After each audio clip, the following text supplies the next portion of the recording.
On Saturday, Hamas militants attacked Israeli citizens in what is being called the deadliest single day for the Jewish people since the Holocaust. The death toll in Israel has exceeded 1,100 souls, and the Palestinian death toll in Gaza is similar. And as all of this has happened, social media has erupted, with people updating their bios with "I stand with Israel" or "Free Palestine," two completely opposed camps. It's confusing, it's noisy, and it begs the question, how did we even get here? Why are these two sides fighting, and where does it all go next? And the answer to this question is as terrifying as it is heartbreaking. So in order to understand what's happening today, we need to go back in time a little over 100 years to Western Europe before World War I, where an idea was being thrown around amongst intellectuals and European elites that would see the European Jewish population relocated to Palestinian land that in biblical times was the nation of Israel. And this concept of reestablishing Israel came to be known as Zionism. Now, Zionism caught on amongst the European political elites, and soon advocates, financial backers, politicians got behind the idea and began to promote it, encouraging Jews to move to Palestine to establish a Jewish community. And this happened quietly at first. Small Jewish settlements were built up, and this was done peacefully alongside the Muslim Arab community that was already there. And all of this happened under the control of the Ottoman Empire, who controlled the region and maintained the peace. But all of that ended in 1914 when World War I broke out. And at that time, British elites saw an opportunity to further the movement of Zionism, because 3 years after the war began in 1917, the British government publicly announced their support for the formation of an Israeli nation on Palestinian land. And this declaration was made without consulting the Muslim Arabs that already called that land home. Now, this statement came to be known as the Balfour Declaration. And when it was drafted in 1917, Palestine was still under the control of the Ottoman Empire.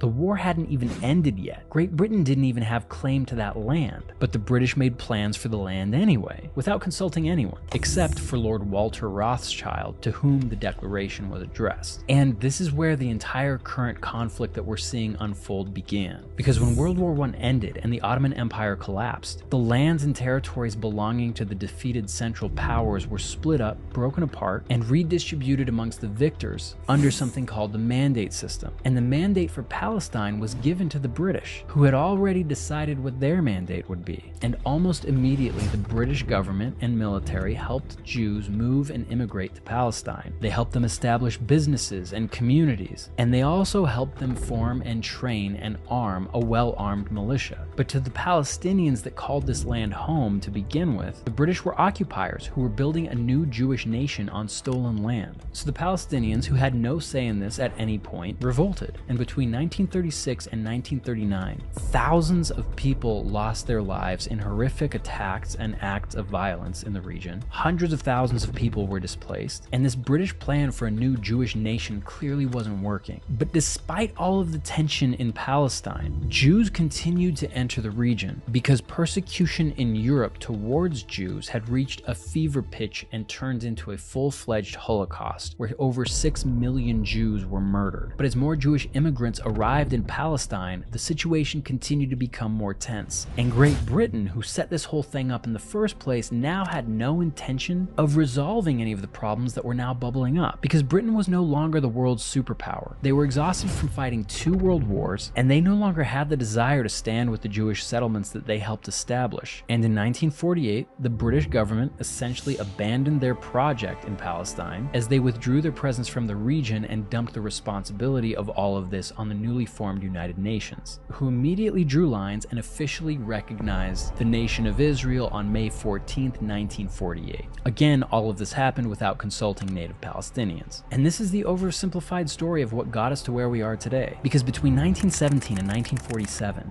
Jews had been moving into Palestine on Arab land that they had no claim to. But the Jews weren't in the wrong either, because they were moving there based on a promise made by the British government, a promise that pitched to the Jewish Jewish people that Israel would be established on this land as a safe haven for all of the Jews of Europe. But after World War II ended, it was a promise that the British just couldn't keep. They weren't interested in it. They didn't follow through because it was already a disaster. The situation is essentially if a British guy told you that he had a great car that he wanted to sell you. Then that British dude goes and steals your neighbor's car, sells it to you without you understanding what just happened, and then that dude bounces. So is it your car? You paid for it, but it's also your neighbor's car. So what happens here? With half of the world wanting to free Palestine and the other half standing with Israel, both of whom are victims in this story, we are all just praying that this doesn't spill into World War III. And it could, because this entire story carries an important lesson with it, and it's this.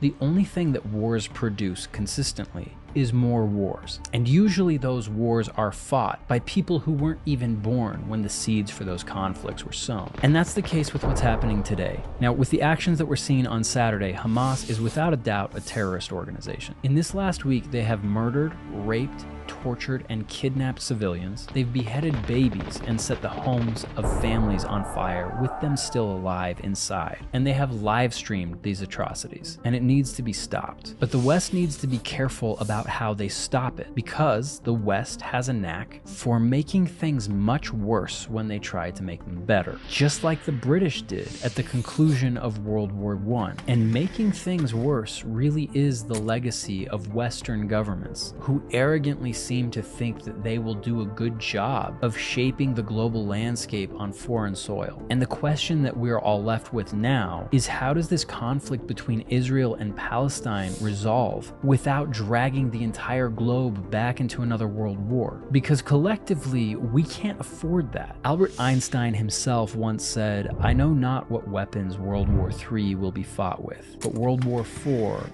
will be fought with sticks and stones." We are in the darkest of times, people, with the weakest of leaders, and this whole thing, it's not good.